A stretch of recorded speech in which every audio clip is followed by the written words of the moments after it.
Alright, Madden Nation. We'll give you a little tour before this tip of my little office area.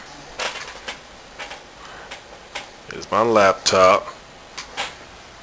Of course, it's on VGsports.com. On the message boards. Here's a little small dry erase board with some plays I like to use. And right here, actually I have a play call sheet. It's not filled out yet, but I'm going to get around to filling it out eventually. And over here to my right, tournaments. So, this is actually my playbook from last year, but a lot of my plays from last year is still there. I think it's going to print out this year's, but if you play tournament, Madden, or you like to play with your friends or whatever, you play online or whatever, it helps to have a printed version of your playbook.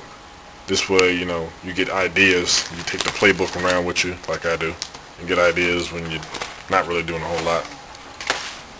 And there goes my desktop where I post all my videos to YouTube.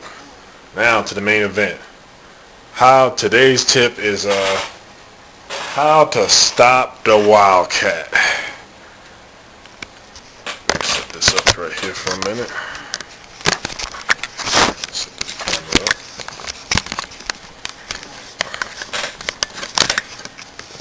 Stopping the Wildcat. That's today's tip.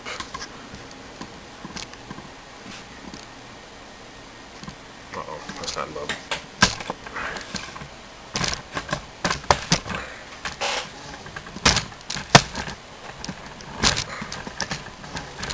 First, I'm going to show you something here on this dry erase board.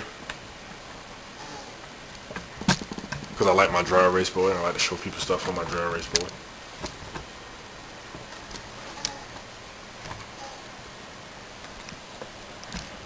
That's a little crooked. It'll work. It'll do. Okay.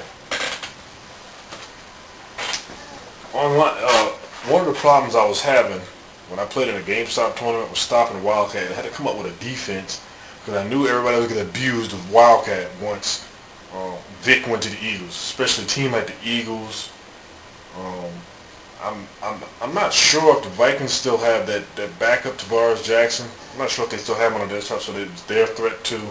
And of course Miami with Pat White and their Wildcat and their running backs. By the way, I hate Miami because I'm a Jets fan. Anyway, this is a Wildcat formation I play against online. I believe it was a jet sweep play because this wide receiver here, he came in motion. It was either a jet sweep play or that option play. He came in motion, came behind. Oh, this is supposed to be the running back here. Whoever that was, I was playing against. I think it was Percy Harvin. Let's play against the Vikings. Anyway, he came in motion. You know, it was some kind of fake. And he would try to run out this way or up that way, or try to swing it out wide. So what I've been doing since the game came out, and it's worked pretty good for me, I've been playing the nickel 3-3-5 cornerback dogs. So this is what happens, and this is how I set it up. First, I back the entire defense off the line of scrimmage, right? And then what I do is I pinch the defensive line in, but I crash them out. So it looks like this. They're coming out that way. He's going straight down. And he's coming out that way. Then I blitz my linebackers. So he's going to be coming at an angle right here. He's going to be coming at an angle right here. Right there. Then, of course, you got your the outside corners. They're already blitzing. What I like about this is whichever way they run this, the sweep, whenever they run it, you're going to get that backside pursuit. So there's going to be nobody blocking this guy over here, or over here if it's flipped. There's going to be nobody blocking this guy right here. So he's going to have a clean release. So this guy, if they see all this pressure coming this way, they can't cut it back that way. Plus you got the outside linebacker coming that way from the outside. And Of course, you got these three guys. They're still playing the blue zones deep. So basically, you're trying to make them cut it back up inside where you're at, and you're going to be sitting, and you're going to be watching, looking for it. Just remember though, you're creating all kind of havoc because the offensive line is not going to know who to block. This is the best way that I found to stop the Wildcat today. Remember though, you're back in the corners and the safeties off the line of scrimmage. And what I also like to do, I like to shift the linebackers to the strong side. When I played this guy on line, the linebacker, he just kind of sat over there, even though he was shifted that way. Kind of just sat over there, even though I shifted him. That's actually kind of good. And I recorded the game, so I'm about to go to that video quite quick. I recorded.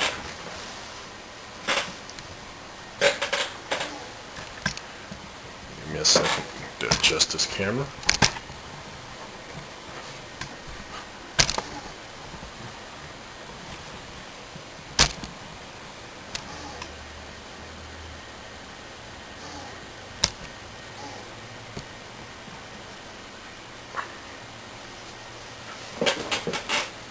And this is basically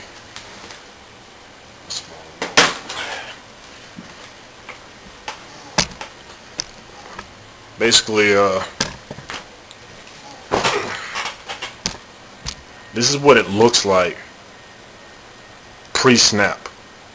It's basically the same setup, except for this linebacker here. He's playing in the hook zone, but at the last minute I blitz him down. When I pause the video, this guy Taylor is already coming in motion. That's actually Peterson back there at the quarterback position, and you can tell that they could probably run the sweep this way, or he might try to do the option and cut it back that way, which is going to get blown up. You get the strong side this way because you got this. I think that's Klein Saucer. I think that's their tight end or either the fullback. He's lined up over here behind the tackle, the left tackle, and the left guard. So that's most of the time is running that one when you see them lined up like that. You got Rice there in the slot, and it's a Harvard and Taylor out there. And play the video.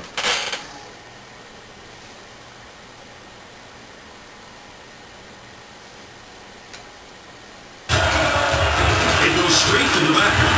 Jenkins gets his hands on him and drags him down for a loss at the 47. Still a lot of time left, but at the end of one, the score is 7-0. Go back and look at that. I'm going to do it in slow motion when I'm muted.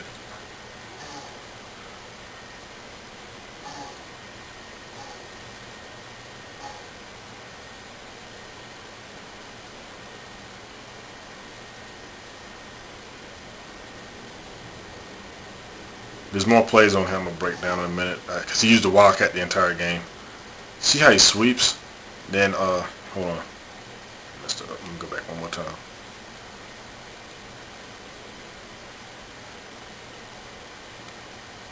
See how he comes in and he sweeps? Okay, why won't this advance?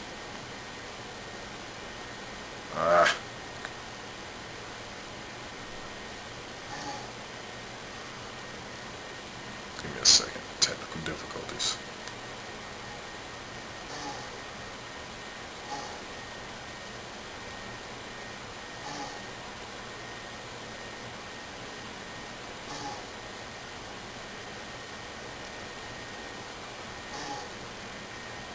He only moved the ball because it took me a while to figure out what he was doing. He started putting the quarterback in the Wildcat, so I had to adjust to that. I was able